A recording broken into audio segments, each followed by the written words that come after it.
New tonight, truly the unthinkable. A baby girl killed and allegedly at the hands of her own father. Thanks for staying with us. I'm David Allen. Tonight, 28-year-old Kasim Tinsley is charged with second-degree murder. 13 News Now reporter Megan Puryear has the heartbreaking details.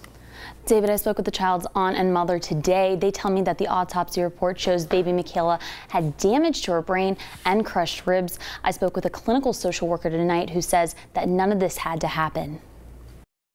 Filicide. It's when a parent kills a child. It's not a word many are familiar with. There's probably something like 500 deaths a year in the United States of parents committed against their children. Gary Rudfuss is a licensed clinical social worker. It's unimaginable. I mean, people realize that violence occurs and tragedies occur all the time, but a parent killing a child is the most unimaginable thing. But police say the unimaginable might have happened in Norfolk's Young Terrace neighborhood. Thursday, detectives charged 28-year-old Kasim Tinsley with the second-degree murder of his daughter. Family members tell us the baby's name was Michaela. Police say Tuesday morning they responded to Nicholson Street for the unresponsive 9-month-old. Police say she died shortly after arriving at CHKD. Police say Michaela's death was originally named as undetermined until the medical examiner ruled her death as a homicide. Michaela's mother and aunt say the autopsy report showed Michaela had damage to her brain and broken ribs. Rudfuss says these types of crimes can be prevented. There are signs of a parent acting strangely,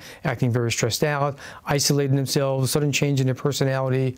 Those are the kind of things that a loved one or a friend should look for. But it doesn't stop there. Rudfuss says you should always look for signs because a child may not always be able to speak for themselves. Family members and friends should also be on the lookout if they suspect somebody is abusing their child or neglecting their child. And Rudfuss says that once you realize something's wrong, call for help. They should take proper action and either call the authorities or speak to the person, in some way intervene. Michaela's family says her funeral will be held on Tuesday afternoon. You can see more on how to help the family on 13newsnow.com. I'm Megan Puryear, 13 News Now.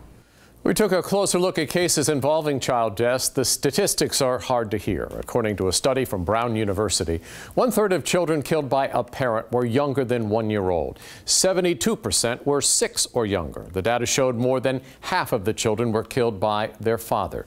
Researchers looked at data from cases between 1976 and 2007.